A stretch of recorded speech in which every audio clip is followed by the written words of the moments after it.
ఇప్పుడు ఏపీసీసీ అధ్యక్షురాలుగా వైఎస్ షర్మిల నియమితులయ్యారు. సో కాంగ్రెస్కి బలం పెరుగుతుందని చెప్పేసి కొన్ని వ్యాఖ్యలు అయితే వినిపిస్తున్నాయి. దీంతో మీరు ఏకీభవిస్తారా? వైసీపీకి ఏమైనా నష్టం జరుగుద్దంటారా? మాకు పోటీ ఎవరు లేరు, మాకు మేమే సాటి అంటారా?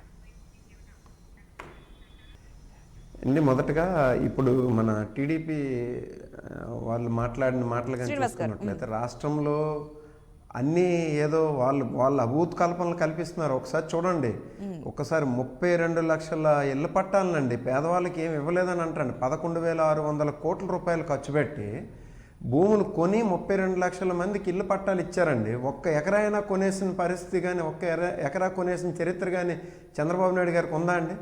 ఒక్కసారి అది చెప్పమనండి. ఇంకా 45,000 స్కూళ్ళకి రాష్ట్రంలోన 45,000 స్కూళ్ళకి నాడు నేడు పెట్టి ఈరోజు ఒక హెల్దీ యాంబియన్స్ పెట్టేసి ఒక మంచి ఎడ్యుకేషన్, లక్షల మంది చిన్నపిల్లలు ఏంటంటే ఈరోజు గవర్నమెంట్ స్కూల్ వైపు టర్న్అప్ అవుతున్నారండి. అలాంటి సిచ్యుయేషన్ క్రియేట్ చేశారు ఇక్కడ. ఇంకా తీసుకున్నట్టయితే ఉద్యోగాలు 5,60,000 మంది ఉద్యోగాలండి. ఏదో ఒకసారి తీమనండి, ఆయన 14.5 సంవత్సరాలు మొత్తం కలిపి ఎన్ని లక్షల ఉద్యోగాలు రిక్రూట్ చేశారనేది 5,60,000 ఉద్యోగాలు రిక్రూట్ చేశారండి. సో ఇవన్నీ ఏంటంటే వాళ్ళు చూడలేరు. జగన్మోహన్ రెడ్డి గారు ఏంటంటే రేపు మళ్ళీ అధికారంలోకి వస్తే తెలుగుదేశం పార్టీ అనేది కనుమరుగైపోతుంది అనమాట. అందుకని ఇంతమందిని కలుపుకొని, ఒక పక్క జనసేనని, ఇంకో పక్క కాంగ్రెస్ని, ప్రతి పార్టీని కూడా కలుపుకొని ఈ రకమైన అభూత కల్పనలు ప్రజల్లో క్రియేట్ చేసి అధికారంలోకి రావాలని ప్రయత్నిస్తున్నారని తప్పించి ప్రజలు చాలా సాటిస్ఫాక్షన్తో ఉన్నారండి. ఈరోజు జిఎస్డిపి ఏపీ స్టేట్ అనేది కంట్రీలోనే మొదటి ప్లేస్లో ఉంది. జిఎస్డిపిలు అంటే మనం తీసుకున్న డొమెస్టిక్ ప్రోడక్ట్ అనేది అభివృద్ధి జరగకపోతే జిఎస్డిపి మొదటి ప్లేస్లో ఎలా ఉంటుందండి? ఒకసారి నీతి ఆయోగ్ రిపోర్ట్ తీసుకోమనండి ఆ తెలుగుదేశం పార్టీ సోదరులని. అది ఏంటంటే వీళ్ళు ఇటువంటి గాసిప్స్ని తీసుకెళ్ళి ప్రచారం చేసి లబ్ధి పొందాలని చూస్తున్నారు. ఇంకా కాంగ్రెస్ పార్టీ అనేది రాష్ట్రానికి చేసిన అన్యాయం అనేది ప్రజలు ఏనాటికి మర్చిపోరు.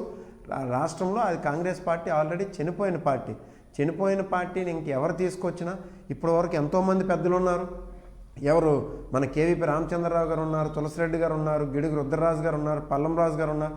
వీళ్ళందరూ చేయలేనటువంటి రిపేర్ని, అలాగే వీళ్ళందరూ బ్రతికించలేనటువంటి కాంగ్రెస్ పార్టీని ఈరోజు షర్మిల గారు వచ్చేదో బ్రతికించేస్తారనుకునేది అవాస్తవం. అది ఇంకా ఆవిడని ఏంటంటే మా పార్టీ ఎవరు కూడా సరిగ్గా ఏంటంటే ఆవిడ మనస్ఫూర్తిగా ఏమి అనలేరు కాబట్టి ఈరోజు ఆవిడ ఏం మాట్లాడుతున్నా కానీ, ఎందుకనంటే నిన్న శ్రీకాకుళం జిల్లాకు వచ్చారు. ఆవిడ శ్రీకాకుళం జిల్లాకు వచ్చేసి ఏది అభివృద్ధి ఏది చూపించండి అని చెప్పేసి ఒక మాట్లాడుతున్నారు.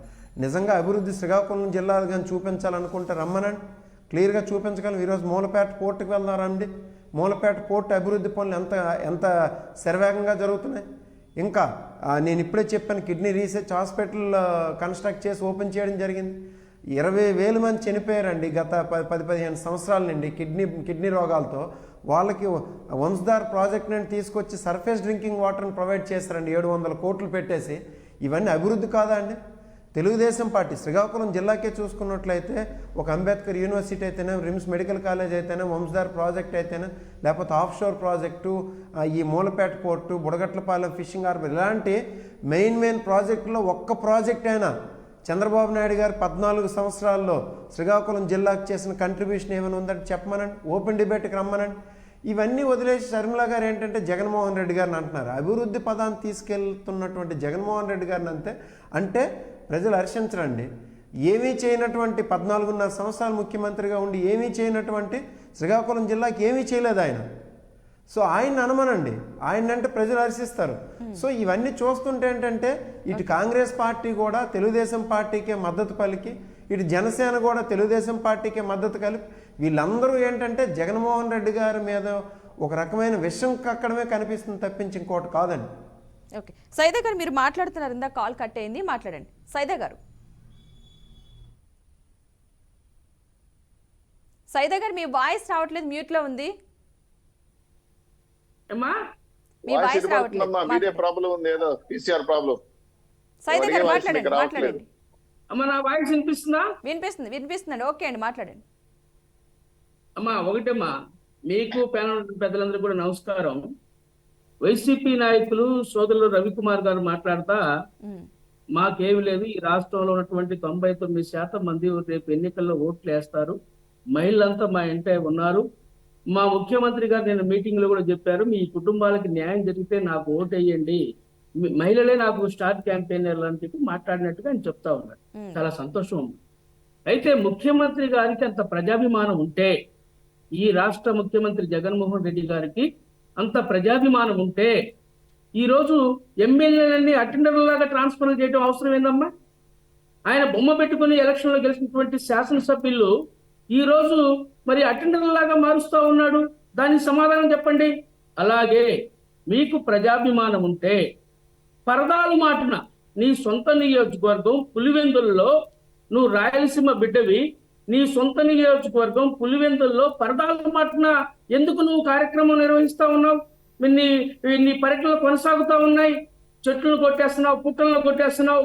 నీ ఇష్టానుసారంగా మరి ఈ విధంగా అభద్రతా భావంతో వెళ్తా ఉన్నావు. అమరావతి రాజధాని వెళ్ళాలి అంటే ముందు రోజే మరి ప్రతి ఇంటికి పోలీసులను అడ్డం పెట్టి పరదాలు కట్టి నువ్వు పర్యటన చేస్తున్నావే, నీకెక్కడుంది ప్రజాభిమానం? చెప్పండి. మీరేదో కాకమ్మ కబుర్లు చెప్తా ఉన్నారు. కాంగ్రెస్ పార్టీ చచ్చిపోయింది, అక్కడే ఎక్కడుంది అంటున్నారు. మరి కాంగ్రెస్ పార్టీ చచ్చిపోయిన పార్టీ గురించి మీరు ఎందుకు మాట్లాడుతున్నారు?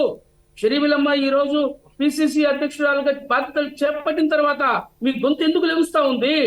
ఈ విషయానికి సమాధానం చెప్పండి. నేను ఒకటే కోరుతా ఉన్నా, కాంగ్రెస్ పార్టీ జాతీయ పార్టీ, ఈ దేశాన్ని స్వతంత్రం తీసుకొచ్చిన పార్టీ, ఈ రాష్ట్రాన్ని అభివృద్ధి చేసినటువంటి పార్టీ, ఈ దేశంలో అనేకమైనటువంటి నీటి ప్రాజెక్టులు నిర్మించినటువంటి పార్టీ, అనేక పరిశ్రమలు ఇచ్చినటువంటి పార్టీ, నిరుద్యోగులకు ఉద్యోగావకాశాలు కల్పించినటువంటి పార్టీ. ఈ విధంగా చెప్పుకుంటా పోతే ఎన్నో కార్యక్రమాలు చేసినటువంటి ఘనమైన చరిత్ర మరి కాంగ్రెస్ పార్టీకి ఉంది. ఏముందండి మీ వైసీపీ పార్టీకి? బాబాయి గొడ్డల వేటు, కత్తిపోటు, కోడి కత్తి సీను కేసు, ఇవే కదా మీది అభివృద్ధి. ప్రజల మీద, ప్రతిపక్ష పార్టీల మీద మీరు కేసులు పెట్టి జైలుకి పంపించడం, ఇదే కదా మీరు చేసినటువంటి ప్రజాపాలన. ఒక్కసారి మీరు గమనించండి. మీరు చెప్తా ఉన్నారు గొప్పగా 2,67,00,000 రూపాయలు మరి సంక్షేమానికి ఖర్చు పెట్టామని చెప్పి. ఏమైనా ఈ రాష్ట్రం అప్పు కుప్పగా మారిపోయింది. దాదాపు 12 లక్షల కోట్ల రూపాయలు మరి ఈ రోజు రాష్ట్రం అప్పుల్లో మునిగిపోయింది. ఈ యొక్క మీరు 2 కోట్లు ఖర్చు పెట్టి మరి 12 లక్షల కోట్లు మరి అప్పు చేశారే, ఆ మిగతా 10 కోట్లు ఏమయ్యాయి? దానికి లెక్క చెప్పండి. ఈ రోజు ఈ రాష్ట్రంలో ఉన్నటువంటి అన్ని వర్గాల ప్రజలు, ఎస్సీ, ఎస్టీ, బీసీ, మైనార్టీలు ఈ రోజు బిత్తుకుమని బతుకుతా ఉన్నారు. ఈ రోజు సామాన్యుడి పరిస్థితి ఏ విధంగా ఉందో మనం చూస్తా ఉన్నాం. రైతులు ఆత్మహత్యలు చేసుకుంటున్నారు, నిరుద్యోగులు ఆత్మహత్యలు చేసుకుంటా ఉన్నారు. నిన్న కాక మనం చూసాం. ఈ రాష్ట్రంలో ఉన్నటువంటి అన్ని వర్గాల ప్రజలు ఈ రోజు రోడ్లు ఎక్కుతా ఉన్నారు. మీరు చెప్పండి, ఎక్కడుంది మీకు మీ ప్రజానాయకుడిగా మీరు భావించినటువంటి మీ జగన్మోహన్ రెడ్డికి ప్రజాభిమానం ఉంటే ఈ రోజు రోడ్ల మీద ఎందుకు ఎక్కుతున్నారు జనాలు? దానికి సమాధానం చెప్పండి. ఫస్ట్ మీరు ఏదో గొప్పలు చెప్పుకుపోయి గోబెల్స్ ప్రచారం చేసి మీరేదో మేము చెప్పిందే శాసనం అని మాట్లాడిన సభం చేస్తున్నారు కాదు రవికుమార్ గారు. మీ మాటలు చెల్లవు. మేము ఒకటే చెప్తా ఉన్నాం, రానున్న ఎన్నికల్లో కాంగ్రెస్ పార్టీ బలీయమైనటువంటి శక్తిగా ఈ రాష్ట్రంలో ఎదుగుతా ఉంది. కేంద్రంలో రాహుల్ గాంధీ గారి నాయకత్వంలో ఇండియా కూటమి అధికారంలోకి రాకపోతా ఉంది. మీరు ఇంకా మాట్లాడుతున్న మీ జగన్మోహన్ రెడ్డి గారు ఎన్నికల ముందు బైబుల్ సంఖ్యలో పెట్టుకొని రాష్ట్రం మొత్తం తిరిగి నేను క్రైస్తవుణ్ణి, నేను క్రైస్తవ వాది నుంచి మాట్లాడినటువంటి ఆ పెద్ద మనిషి మణిపూర్ లో మారణహోమం జరిగితే, మణిపూర్ లో క్రైస్తవ సోదరుల్ని మరి ఊచకోత కోస్తే, మహిళల్ని మరి నడి రోడ్డు మీద యువస్తరులుగా తిప్పి హత్య చేసి అత్యాచారం చేస్తే ఎక్కడ పోయింది మీ గొంతు? ఎక్కడికి పోయింది మీ గొంతు? మీ జగన్మోహన్ రెడ్డి గొంతు ఎందుకు మోడీని ప్రశ్నించలేదు? కనీసం ఒక్క భరోసా కూడా కల్పించలేదు. ఆ ఘటనను మీరు ఖండించలేదు. ఇలాంటి వాళ్ళ ఈ రాష్ట్రాన్ని అభివృద్ధి చేసేది మైనార్టీలని, బీసీలని అబ్దుల్ సలాం కుటుంబం ఏ విధంగా ఆత్మహత్య చేసుకుంది? ఒక రైతు మరి ఒక కడప జిల్లాలో ప్రొద్దుటూరు ప్రాంతానికి చెందినటువంటి ఒక ముస్లిం తన భూమిని తన వైఎస్ కుటుంబం ఆక్రమించుకుంటే దాని గురించి పంచాయతీ చేసి కూడా చివరికి అతను ఆత్మహత్య చేసుకునే ప్రేరేపించింది మీ ప్రభుత్వం. ఇదేనా మీ క్రెడిబిలిటీ?